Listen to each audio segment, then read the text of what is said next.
Bwetwogera kati omukyala Speaker of Parliament Anita Amongi awamu n'omumyuka we Tayebwa bali mu kusatira anti omukulu Muhoozi agenze mu maaso n'obateekako akazita ak'enjawulo okusinziira ku ebyo bye bagenda bakola ebikola byabwe n'ebigendeera byabwe. Twongera obbajugiza n'obategeeza nti abakulu bano babawa okuyisa etteeka ery'okulaba nga President alondebwa mu Parliament kyokka akadde we katuuse nga kaweddeyo ng'abakulu bano etteeka bakyeryesambye. Bw'atyo omukulu Muhoozi n'agamba nti nno bano nno beetaaga okuteekako ekikaliriro eky'enjawulo era amawulire ge tufuna gatulaga nti abakulu bano bali mu kusatira okw'enjawulo naye nga twongera obbasaba n'okubategeeza nti ffe tukyali ku mulamwa gwa kwegatta tulabe nga tutereeza eggwanga era tusuubira Munnayuganda bwe tunaba tukwataganidde wamu ng'era tukwatidde wamu buli kimu kirina okuba nga kitambula bulungi era nga tukwatagana ddala okulaba nga tutuusa ensonga. So baganda baffe mikwano gyaffe twetunulemu tumanye nti waliwo olugendo lw'amaanyi lwe tugenda otutambulirako nga Bannayuganda ate tulabe nga tuluggusa nga tulutuusa ate mu ddembe. Twongere okulwana, twongere okukolaganira wamu. Uganda eyawamu ye Uganda etambula. Uganda eyawamu Bannayuganda gye balindiridde okulaba nga tufuna ekyenjawulo ekisinga. Tweyongere okulwana, tweyongere okukola, tweyongere okwekwatako tujja kufuna eggwanga eddungi. Anita Amongi bye mukoze ebingi nameka mbiwulire. Ogambye gwe kennyini mu statement zo nti military police ye handling okukwata abasirikale bonna abazizza emisango. Military police yevunaanyizibwa okukwata abasirikale bonna abazizza emisango babatwale mu court martial for disciplinary. So ate who's responsible to arrest the civilians bamutrying mu military court?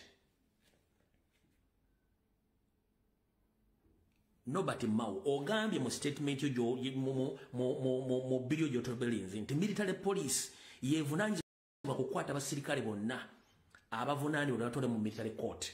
Neffe kye tugamba si ba civilian kukola kikukwata bakutwalira olw'ensonga ani avunaanyizibwa okukwata aba civilian si police. Police eri under Minister of Internal Affairs. Minister of Internal Affairs eri under the Constitution of Uganda that emisango gyonna police gyewabira bannansi ba civilian gigenda wa DPP. Kati emisango gya court martial gigenda kuba giyita wani kubanga DPP ali under government ngali under civilian court. Kati mweya mwani DPP wa military court martial asigala DPP yomu oba ayawukana nga mulina mu military court. Njagala oddemu ebibuuzo ebyo bye nkubuuzizza wano.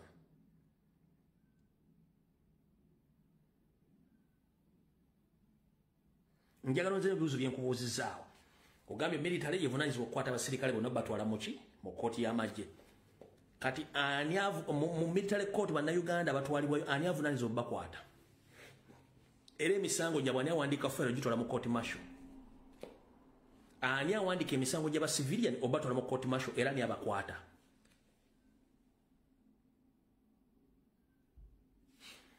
Kanfundikire sijja kuwabudde mwenye mukulu Nobert Mao ku myaka gyo n'eggwanga ly'olimu Museveni alifugidde emyaka 4 mu bugubi okubba n'okutemula. Tokimanyi nti ekiri atabala kyekiri anasigadde waka. Ate mu bwangu ogoba musajja munoleka nga mwezi n'akuza. Amateeka gonna Museveni gakuwadde okuyisa gagenda kudda nayo gakwate kubanga jjukira naawe omu ku abo abaasindikibwa eggulu okukola investigations ku Kony ne mukizuula nti Kony ye Museveni. N'okizuula nti Kony ye Museveni. N'ogaana okuwayo lipooti entuufu era Museveni akumanyi nti okimanyi nti Kony kiwaani kati gw'osubidde naye engalabi y'omutwe gy'oyita emboona nti ogenda kusurvivinga regimu ya Museveni.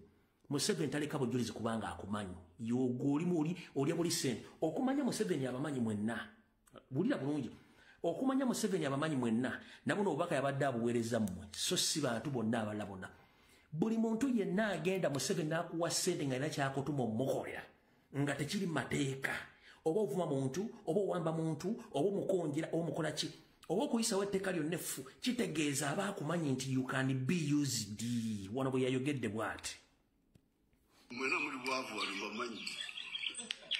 Kubanga omwavu akolera omwavu. So you are desperate people. You are desperate. So because you are desperate, you can be hired by anybody.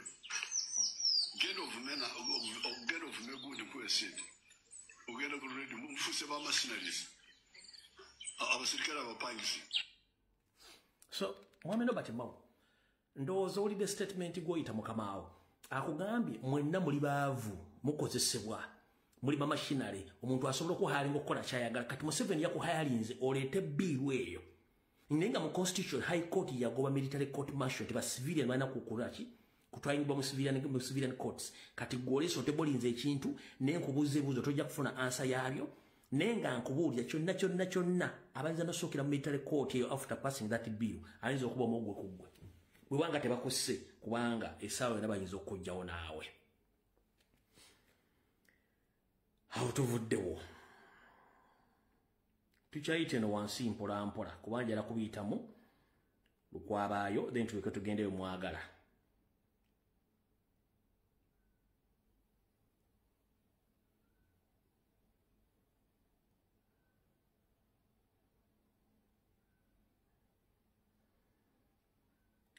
Nendoza sagala baruyisa nnyo katugende direct omwagala okuwulira kubanga kyekikulu kye mwagala okuwulira kati video etandise mu butongole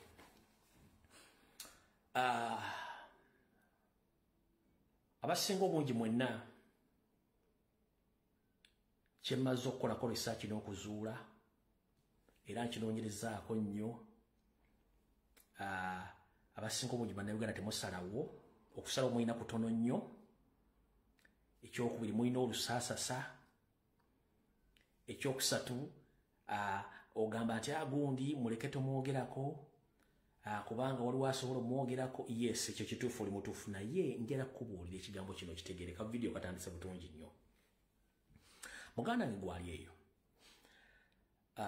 ensi mwe tutambulira tusanga ebizibu bingi nnyo gobadde okimanyi nti mu bulamu bwaffe ng'abantu ebitundu 5 ku buli 10 ku bulamu bwaffe famire zitukolako damage okutuzze mabega gomanyi nti okusirana ku famire contributingako ebitundu 5 ku buli 10 either taata wo muto taata wo yennyini maama wo baganda bo basenga bo famire yinza okucontributinga kukugwako oba okulemererwako mu bulamu bwo ebitundu 5 ku buli 10 lwaki kubanga mu nsi yaffe gye tutambuliramu gwe okututumukako bubeera bukyayi eri abo abaali bakulowooleza nti ojja kubeera awo bw'otyo nkiddamu okututumukako oba success yo ebeera bulabe eri abantu abo abalowooza nti ogenda kubeera bw'otyo kati bw'obeera successful kinyiiza abantu bwe kinyiiza abantu babanoonya butyo bagenda okukusika bakuzze wansi bwe bakwagalira kati olina okubeera omwegendereza ennyo ng'olaga abantu abamu ekisa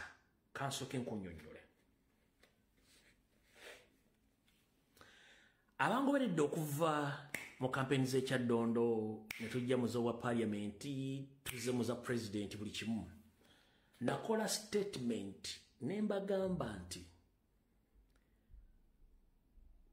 President Robert Kyagulanyi Ssentamu alina ebimusoomooza bingi ne mu famire mu ebiri nakola statement eyo giri ku social media sigijjaayo ate sirigiddamu nagikolemu sirigiddamu nembabuulira nembagamba n'olumbe lwa muzeeyi Ssentamu terunayagwa ne statement nengiteekayo nababuulira lwaki nembagamba baani abaali beesimbe mu kkubo lya president before nomboogera era nembawooninga kati nga ntandika video kambagambe ekigambo kino bw'omanyi nti oli muganda wa president Robert Kyagulanyi Ssentamu oli mukwano gwe oli biki nga gwe weetoolodde ku ye tugenda kukutegeeza bakankutegeeze kobere family member bakulu buno bakanjala mu bategeeze mu family y'omugenzi Ssentamu tumanyimu omuntu ogu gwe bayita Robert Kyagulanyi Ssentamu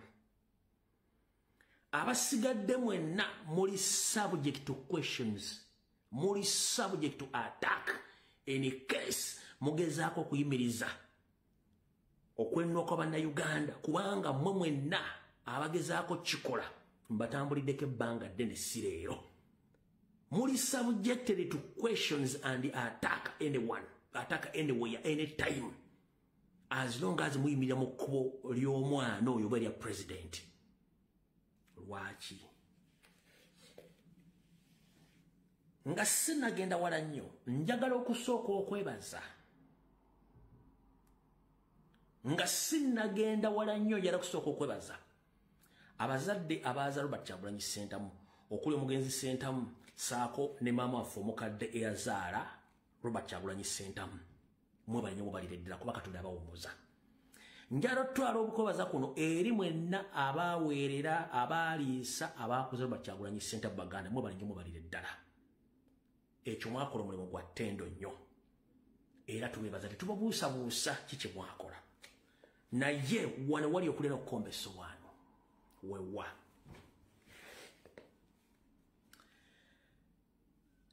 Omuntu kasita akula naweza emyaka 18 atandika okwetakulira. Kitegeeza nti Constitution ya Uganda emu obuvunaanyizibwa okwerowoleza ng'omuntu omukulu. Oba tokyamulowoleza. Ekyo njagala mukitegeere bulungi nnyo. Ekyo nga mmaze okitegeera. Buli muntu mu nsi muno yali ayambiddwako kubanga teri musajja kizinga. Buli muntu yenna mu nsi yali ayambiddwa kuba teri musajja kizinga. Buli muntu yali ayambiddwako. Wabula omuntu bw'omuyamba tolufuula luyimba.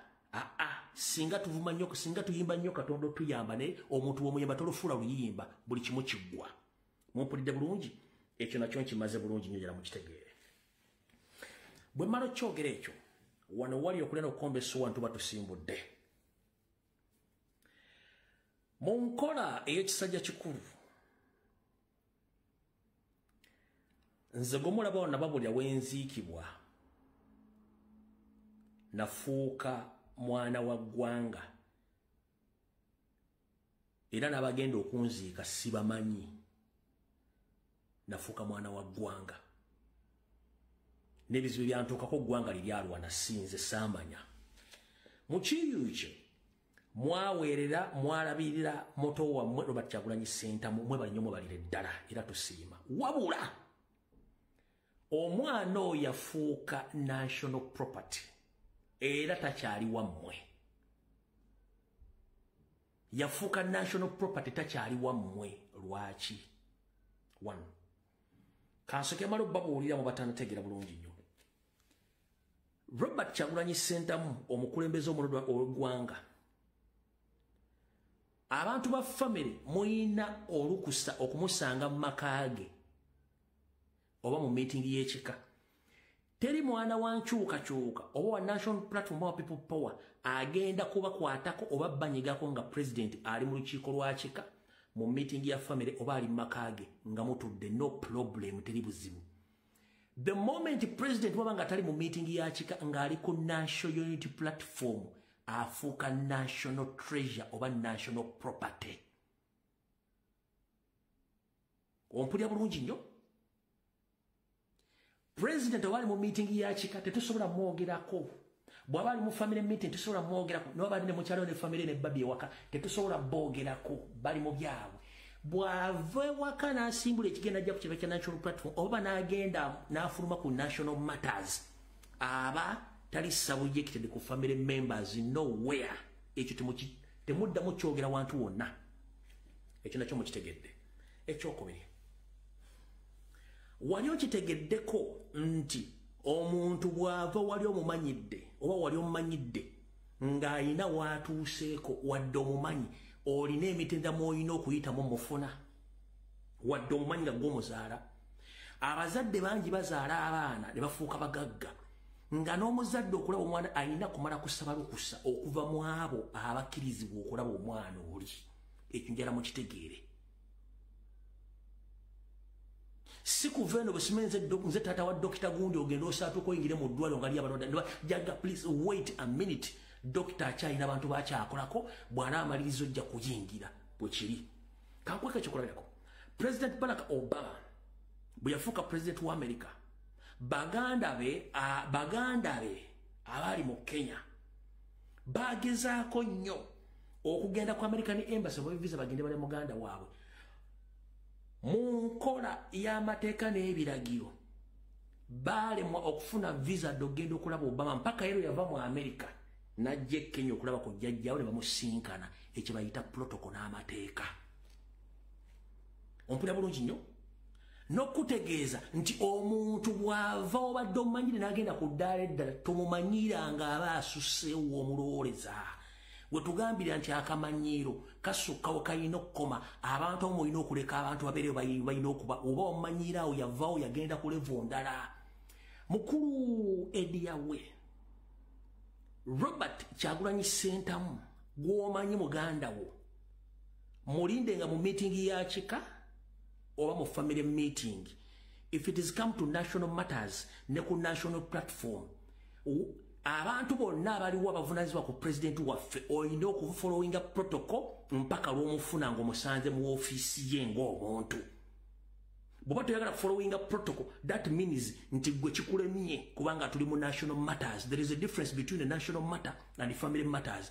Family matters osobola okuva gy'ovudde n'ovuga akagaliko n'ogenda eggomba oba n'ogenda maka ga Kyagulanyi Magere, no problem, we don't have problem with you.